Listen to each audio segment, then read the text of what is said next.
Page 30, You're in My Heart. At the top of page 30, they're introducing you to the primary chords in D major. And yes, you need to know these. These are important. You do them in both hands. The 1 chord, 4 chord, 5/7 chord, and I'm hoping you're doing the D major scale. Do my scale video on D major. 1 octave up and down. Just learn the scale for now. You can do all that other junk later on. Right now we just need to learn the scale. 3/4 time, this is in the key of D major, 2 sharps, right hand first. You already know a dotted half note is the same as 3/4 notes, I hope. So in this case, it's going to get 3 counts. 1, 2, 3, 1, 2, 3, 1, 2, 3, 1, 2, 3. Isn't this fun? That's about all it gets. I mean, that's as tricky as the rhythm gets for the right hand. So we're on page 31. You go look at the 3rd line down. The last 2 measures, you're ending it here, and then you're coming up here. And they're saying a 2-1. Because we want to be in this position.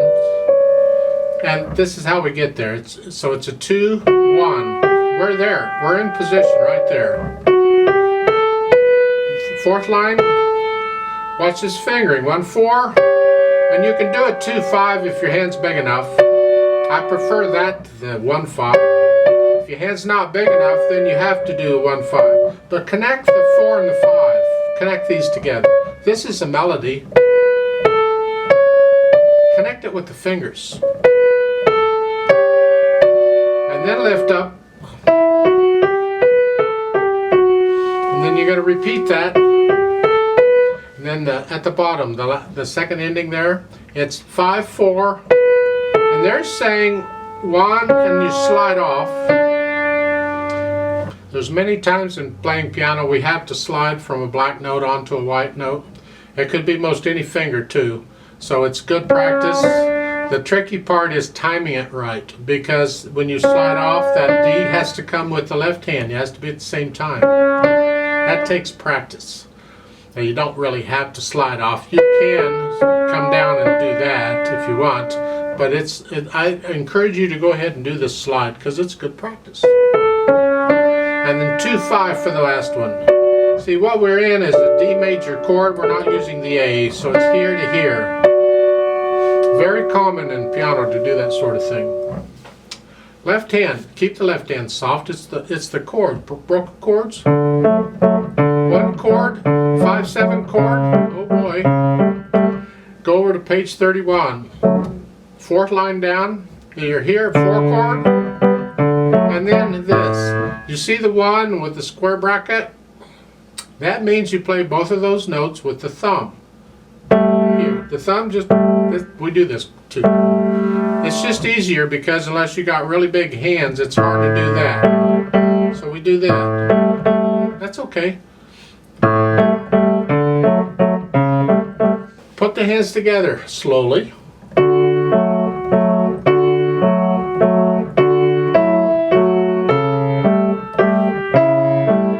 Go over to page 31, 4th line down, you're up here.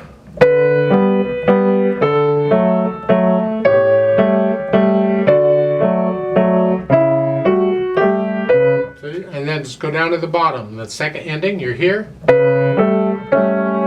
Right there. You got to time it so those are together. So, articulation-wise, this is pretty much legato throughout. You can lift up between the phrases in the right hand, but the left hand, for the most part, is just legato all the way through. You get over to the top of page 31. The first line, you're here. When you get to the end of the first line, you're here. Lift up to the end of a phrase. You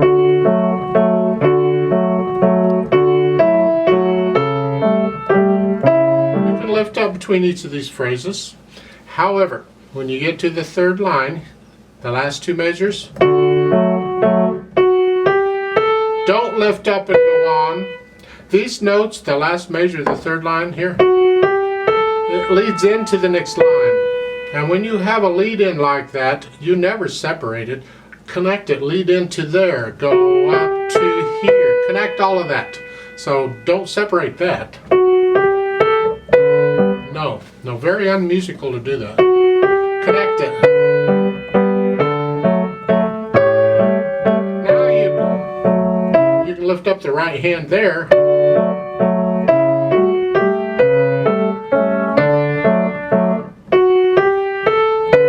See, so you lift up on the right hand on these. Then we have the dynamics. Not a lot going on in dynamics. They say medium loud or moderately loud at the beginning. That's the right hand. The left hand needs to stay soft. You'll have to decide what moderately loud is. It's just sort of loud. Depends on how I feel. Just make sure we can hear the right hand. The left hand has to stay down. And you don't crescendo or anything until the fourth line on page 31. No. You're not going to play all of that at one dynamic level. The idea is to get to know the piece well enough. You're not thinking about fingerings and rhythms and all that. And then you're starting to listen to the music. You'll feel the dynamics. You'll feel when you get a little softer, a little louder, a little softer. So vary this a little bit. It's around the medium loud level, but it can go up and down a little bit. Now when you get to the fourth line, now you're going to go up here. This is still medium loud. If you want to come down to medium soft, I wouldn't recommend it because that leads in. This is still medium loud. Now a little louder. That could be loud, and then come back down to medium soft, medium loud. So it's here again. It's here. A little louder. A little louder.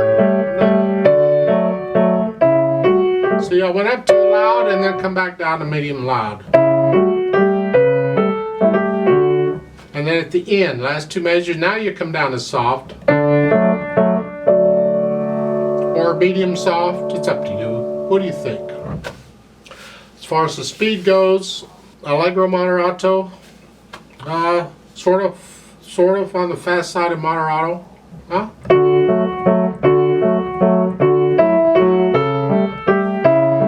When we talk about tempo in music, we're not necessarily talking about the beat. How fast does the beat go? We're talking about the flow of the piece. What does the flow of the piece feel like? We want a Allegro moderato flow here. So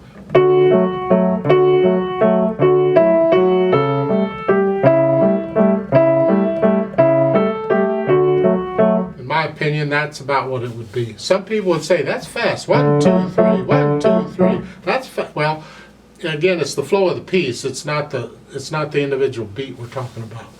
But whatever you decide on, the whole piece is played that way. Now on top of all that, they've added pedal to these 4 measures over here on the... They do this to add some contrast in it and to reinforce. They want to change the tone color for this stuff. It's not necessarily to help it be legato. We don't need it legato any more than the rest of it was legato. But we'd like to have some additional color, some other. If you were going to orchestrate this for an instrumental group, then you'd have other instruments playing this part than what was playing the other part because you want to change the tone color. And it's legato pedal. So you push the pedal down right after the notes, and then you'll change the pedal after you play the next notes. But at the end of it, before the last measure of that line, you lift the pedal up with the hands so we get a little silence between the phrases. So at the beginning of the line, you're here, push the notes down, then pedal. Change it after you play the notes in the next measure. Again, here. But lift it up before you play the next measure. We want some silence, so again.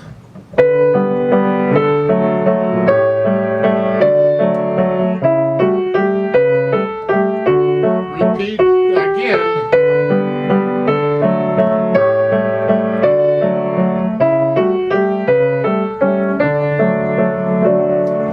Don't agree with the pedal at the end here. A lot of books, they put the pedal in at the end. I disagree. I don't need to add overtones here. If anything, I want to get softer. Overtones tend to build the sound here. So in my opinion, the pedaling at the very end there is, no, I wouldn't do that. I don't recommend it. However, for the purpose of the play with me, I'm going to play it the way it's written.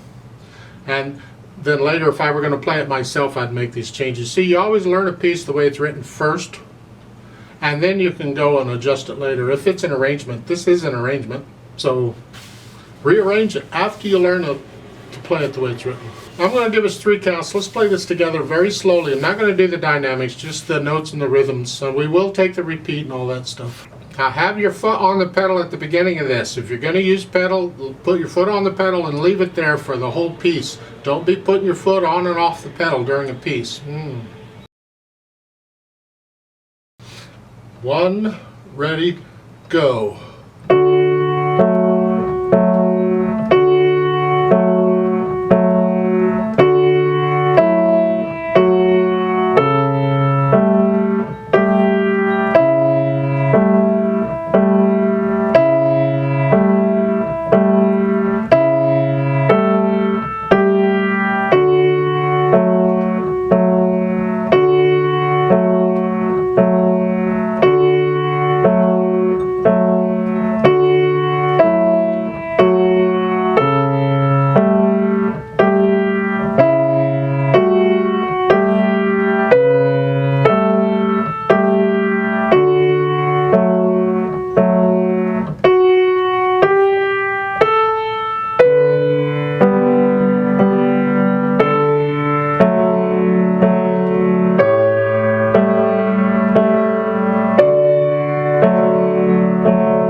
Repeat.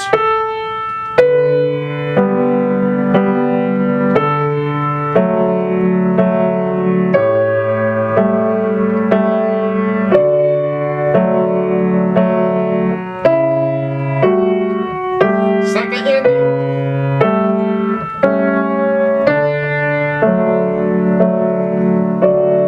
2, 3,